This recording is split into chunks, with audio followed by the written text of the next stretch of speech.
hari ini saya akan tetap membahas tentang tema kita, yaitu Christ likeness. Kita akan melihat tema ini berdasarkan Roma pasal yang ke-8, saudara, ayatnya yang ke-29. Makanya saya rindu kita akan melihat, saudara, pemahaman atau apa yang menjadi, saudara, gagasan sebetulnya paling utama dari yang Paulus sampaikan dalam ayat ini bagi kita semua. Roma pasal 8, ayat yang ke-28 sampai ayat yang ke-30. Ini dalam terjemahan Perjanjian Baru edisi kedua, saudara. Saya akan bacakan ayat 28, Ibu Bapak sudah membacakan ayat 29, dan ayat 30 kita akan membaca bersama-sama. Yang siap katakan amin. 1, 2, 3. Kita tahu sekarang bahwa Allah turut bekerja dalam segala sesuatu untuk mendatangkan kebaikan bagi mereka yang mengasihi Dia, yaitu bagi mereka yang terpanggil sesuai dengan rencana Allah. Ayat 29 silakan.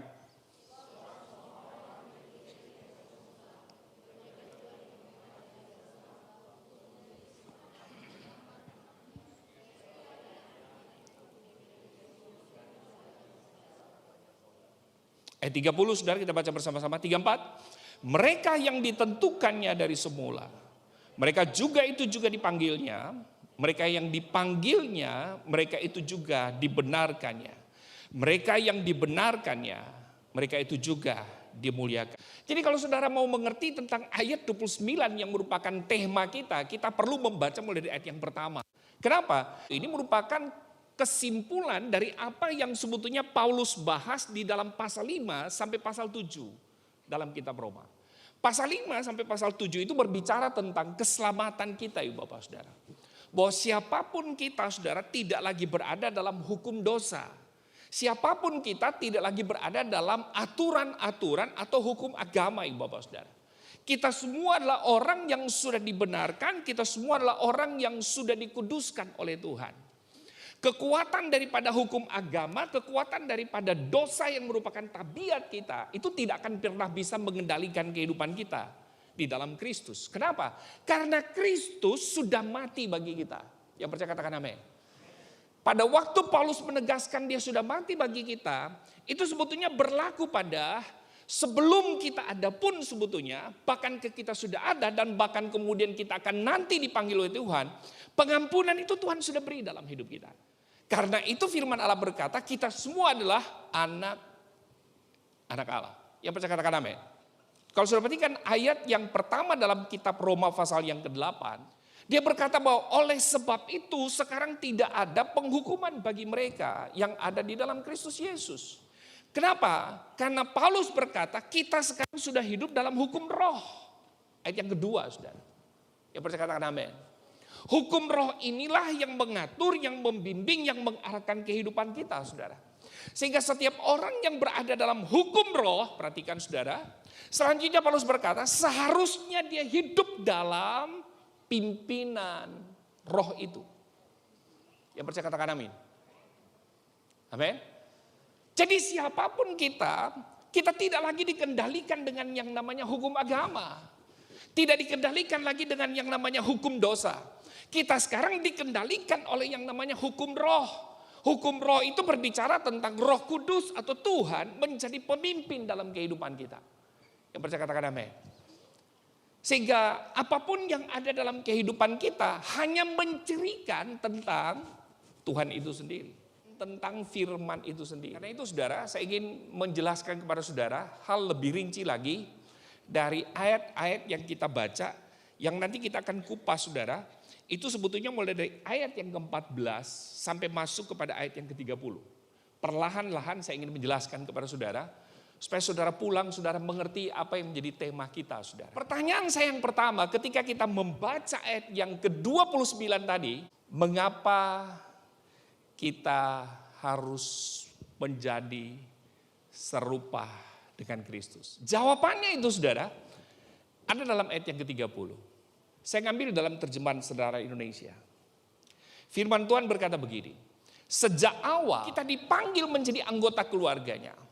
Perhatikan, melalui pengorbanan Kristus kita dibenarkan dalam pandangan Allah. Dan perhatikan bold merahnya, kita baca bersama-sama. 34. Dan pada akhirnya nanti kita akan menikmati kemuliaan. Kemuliaan Tuhan tidak berbicara tentang sesuatu yang ada di dalam dunia ini, saudara. Tapi kemuliaan Tuhan itu berbicara tentang sesuatu yang berhubungan dengan kekekalan. Apa itu? Keselamatan. Bagaimana kita menikmati keselamatan kemuliaan Allah itu? Nah, itu muncul dalam 14 sampai 17. Yang merupakan dua blok terakhir dari pasal 8 ayat yang pertama itu sampai dengan ayat 17. Karena itu ayat 18 sampai dengan ayat 30 kita tidak bisa dapat membaca lepas ayat 14-17, saudara.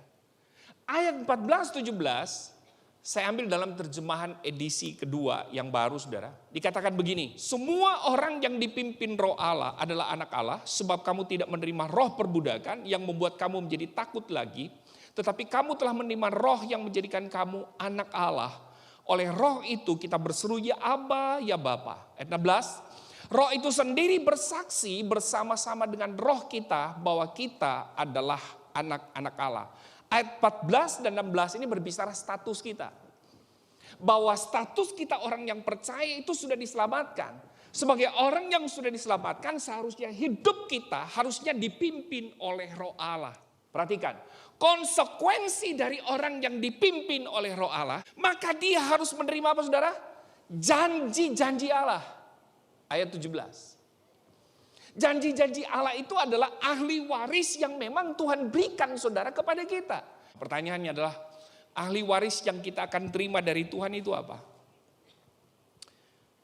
Janji-janji Allah itu. Perhatikan bold ayat 17. Yaitu jika kita menderita bersama-sama dengan Dia, supaya kita juga dipermuliakan bersama-sama dengan Dia. Penderitaan itu ternyata dalam pemikiran Paulus bukan sesuatu yang jahat, bukan sesuatu yang keliru, bukan sesuatu yang buru-buru kita harus tengking dalam namanya Yesus. Tidak, saudara. Tapi malah justru Paulus berkata, dalam penderitaan itulah ternyata kita akan menerima ahli waris janji daripada Tuhan itu. Sebab dalam konteks di mana kita menderita bersama dengan Kristus, maka kita akan dipermuliakan bersama-sama dengan Dia. Jadi Christ likeness yang tadi kita baca itu, menjadi serupa dengan Kristus ini adalah sesuatu yang tidak menyenangkan sebetulnya. Untuk menjadi serupa dengan Kristus, ternyata Ibu Bapak Saudara, kita perlu, saudara, harus melewati apa yang disebut dengan penderitaan ini di dalam Kristus. Amin. Nah, bagaimana proses menjadi serupa dengan Kristus dalam sebuah penderitaan? Saya bagi 3 hal, saudara. Yang pertama, Ibu Bapak Saudara, mari kita perhatikan ayat 22 dan 23 dalam Roma pasal 8. Kita baca bersama-sama ya, saudara. Bisa kebaca ya? 3, 4. Sebab kita tahu bahwa sampai sekarang segala makhluk sama-sama mengeluh dan sama-sama merasa sakit bersalin. Ayat 23. Bukan hanya mereka saja, tetapi kita yang telah menerima karunia sulung roh, kita juga mengeluh dalam hati kita, sambil menantikan pengangkatan sebagai anak, yaitu pembebasan tubuh kita. Paulus mau menyampaikan begini, kalau kita berbicara tentang pergumulan, kalau kita berbicara tentang penderitaan, itu ternyata bukan hanya anak Tuhan yang mengalami. Amin. Bukan hanya saya dan saudara yang sudah diselamatkan mengalami masalah-masalah hidup, saudara.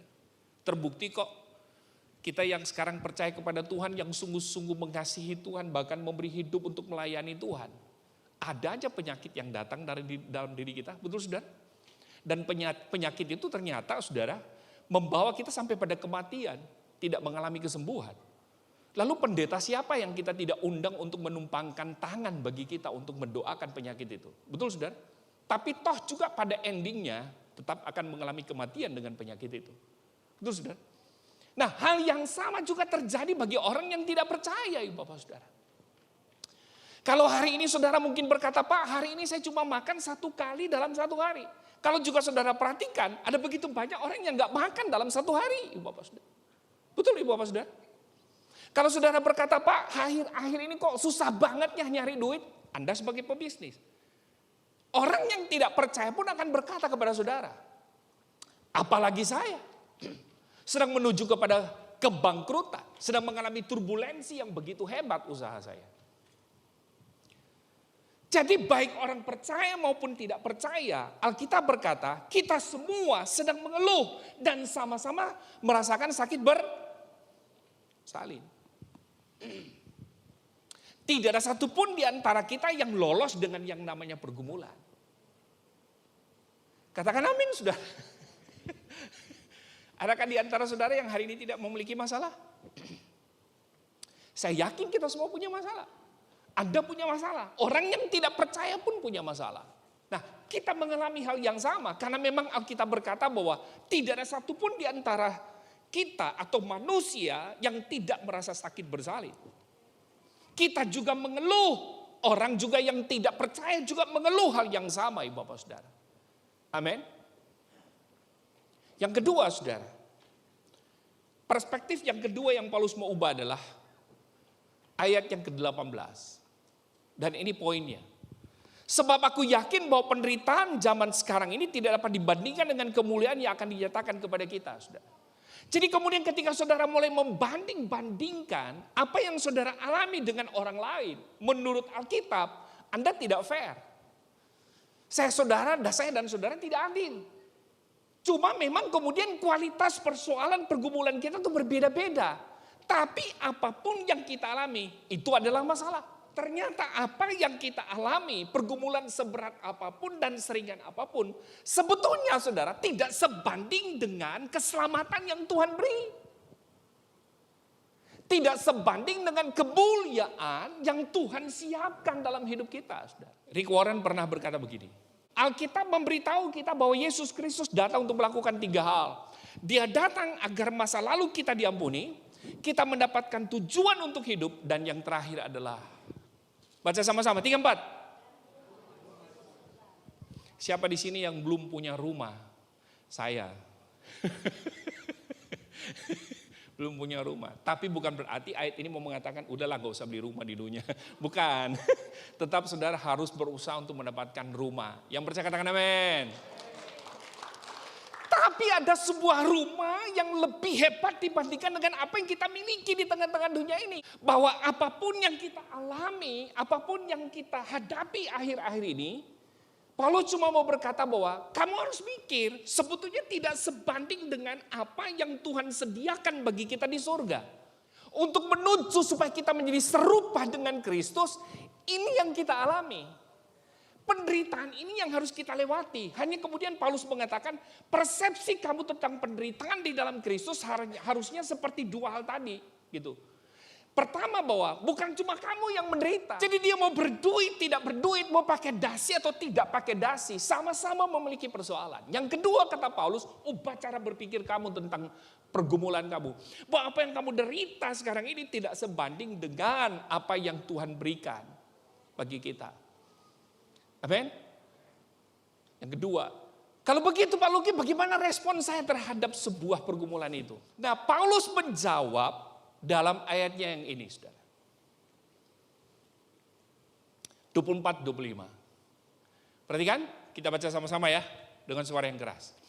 3-4. Sebab kita diselamatkan dalam, tetapi pengharapan yang dilihat bukan pengharapan lagi. Sebab bagaimana orang masih mengharapkan apa yang dilihatnya. 25. Tetapi jika kita mengharapkan apa yang tidak kita lihat, ya jelas dong. Pasti saya akan tekun di situ. Jadi respon kita 2 hal terhadap masalah yang kita hadapi. Yang semua orang juga mengalami pergumulan yang sama. Tapi kualitas persoalannya berbeda. Yang persoalan yang kita alami kata Paulus, jangan mikir. Dibandingkan dengan kemuliaan yang Tuhan berikan bagi kamu, itu sangat kecil. Amin. Lalu respon kita apa? Respon kita adalah tetap berpengharapan ketika mengalami masalah. Yang kedua, tetap bertekun ketika menghadapi masalah. Amin. Tekun itu di situ saudara, dari kata hupomone.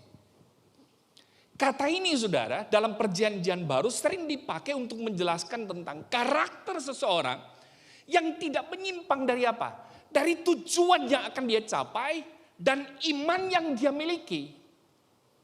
Amin. Bahkan dalam pencobaan dan penderitaan terbesar sekalipun saudara, dia tidak akan melenceng tujuannya. Dia tidak akan melenceng imannya. Dia tetap akan tegak lurus, kepalanya diangkat, berjalan tetap menuju ke depan, menuju kepada apa yang Tuhan janjikan. Itu kata tekun. Jadi kata tekun itu seringkali menggambarkan orang-orang yang berhasil, saudara, keluar dari penderitaan. Keluar dari pencobaan yang begitu hebat. Siapa? Yesus. Paulus. Saya juga pernah membahas tentang Epafras. Amin, saudara. Orang-orang hebat yang tetap setia kepada Tuhan meskipun ada pedang, saudara, yang sudah ditaruh di leher dia. Meskipun sudah ada api, saudara, yang siap menyulut dia untuk dibakar hidup-hidup. Tapi imannya tetap teguh. Billy Graham pernah berkata begini, kehidupan Kristen tidak selalu tinggi, artinya tidak selalu nyaman. Saya mengalami saat-saat keputusasaan yang dalam. Saya harus pergi kepada Tuhan dalam doa. Dengan air mata berlinang dan berkata, ya Tuhan maafkan saya. Atau tolonglah saya. Ini menunjukkan apa ibu bapak saudara? Billy Graham orang yang betul-betul juga dia tahu bahwa yang namanya kekristenan itu tidak luput juga dari pergumulan. Hanya kemudian bagaimana kita meresponi pergumulan itu yang ada bagi kita. Kata Billy Graham, jangan jauh dari Tuhan, datang berdoa. Amin saudara. Datang kepada Tuhan dan berkata, tolonglah saya. Itulah orang-orang yang punya pengharapan. Itulah orang-orang yang bertekun, saudara. Kita baca sama-sama quote ini. 3-4. Mereka yang selalu berlutut menghadap Tuhan akan selalu bisa berdiri menghadapi apapun. Ketika ada masalah, ketika ada pergumulan, sadar bahwa setiap orang punya masalah. Dibandingkan dengan kemuliaan yang Tuhan sediakan bagi kita, itu jauh lebih besar, saudara. Responnya adalah tetap berpengharapan, tetap bertekun, cari Tuhan. Amin. Berlutut di hadapan Tuhan, cari wajah Tuhan, baca firman Tuhan. Maka orang yang melakukan ini, saudara, dia tidak akan pernah bisa goyah, saudara. Apapun, saudara, dia tetap akan berdiri tegak. Seberapa besar kita memberi waktu untuk berdoa, sebesar itu jugalah kemampuan saudara menghadapi sebuah masalah. Yang kedua, saudara, apakah Tuhan kemudian membiarkan kita, saudara, masuk dalam pergumulan itu sendiri? Jawabannya tidak. Nah, ternyata ibu bapak saudara, ayat yang ke-28 itu berkata begini. Kita tahu sekarang bahwa Allah turut bekerja dalam segala sesuatu untuk mendatangkan apa, saudara? Bagi mereka yang mengasihi Dia, yaitu bagi mereka yang terpanggil sesuai dengan rencana Allah. Sayangnya kata kebaikan di situ seringkali diinterpretasi dengan duit. Seringkali diinterpretasi dengan materi. Padahal konteks ayat ini mau berkata berbeda cara pandang kita dengan apa yang Paulus maksudkan. Kata kebaikan di sini pengertiannya adalah menuju kepada Christ likeness. Amin. Supaya kita menjadi serupa dengan Kristus. Supaya kita menjadi segambar dengan anaknya. Untuk menuju kepada serupa dengan Kristus, memang tidak mudah, kita harus melewati banyak pergumulan di situ. Melewati yang namanya lembah-lembah kekelaman. Karena itu Paulus berkata, jangan takut ketika kamu sedang mengalami masalah. Allah turut bekerja di situ. Beri tepuk tangan bagi Tuhan.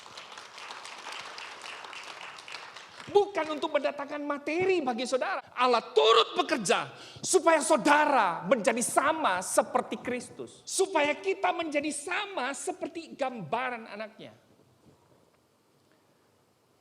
Kalau sudah perhatikan dalam gramatikalnya, Allah di sini sebagai subjek. Jadi kita sendiri tidak akan pernah bisa kuat. Kita sendiri tidak akan pernah bisa sabar. Kita sendiri tidak akan punya pengharapan. Kalau Allah tidak turut bekerja di dalamnya. Ya percaya katakan amin. Jadi kalau Allah tidak ada dalam pergumulan kita, maka percayalah saudara akan kehilangan pengharapan. Saudara akan kehilangan damai sejahtera. Betul? Tapi karena Allah turut bekerja, maka Dia memberi kita kekuatan. Yang percaya katakan amin. Maka Dia memberi kita penghiburan. Saudara, ada seorang hamba Tuhan yang masih sangat muda, Stephen Furtick. Dia berkata begini, iman tidak selalu berarti bahwa Tuhan mengubah situasimu. Terkadang itu berarti dia pengen mengubah diri kita. Terkadang ketika kita mengalami masalah, kita berusaha semaksimal mungkin untuk mengubah masalah itu. Kita minta sama Tuhan supaya Tuhan memberikan jalan keluar terhadap masalah yang kita alami. Betul saudara? Kita lupa.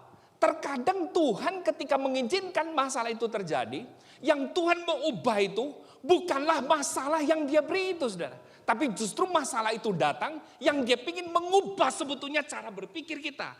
Mengubah sebetulnya pribadi kita. Mengubah sebetulnya karakter kita, saudara. Iman tidak selalu berarti bahwa Tuhan mengubah situasi. Iman tidak selalu berbicara tentang Tuhan membuat mujizat dari 5 roti dan 2 ikan. Tidak, saudara.